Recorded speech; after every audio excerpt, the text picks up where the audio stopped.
the beginning was the Word, and the Word was with God, and the Word was God. He was with God in the beginning.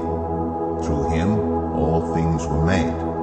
Without him nothing was made that has been made.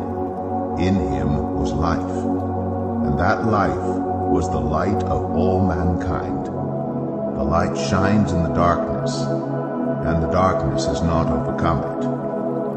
There was a man sent from God whose name was John. He came as a witness to testify concerning that light, so that through him all might believe.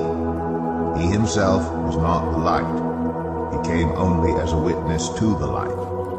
The true light that gives light to everyone was coming into the world. He was in the world, and though the world was made through him, the world did not recognize him.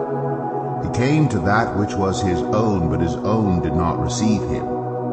Yet to all who did receive him, to those who believed in his name, he gave the right to become children of God, children born not of natural descent, nor of human decision, or a husband's will, but born of God. The Word became flesh, and made his dwelling among us.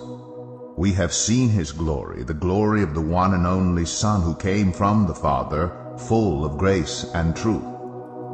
John testified concerning him. He cried out, saying, "This is the one I spoke about when I said, 'He who comes after me has surpassed me, because he was before me.'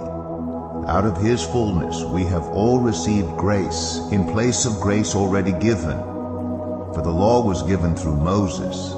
Grace and truth came through Jesus Christ.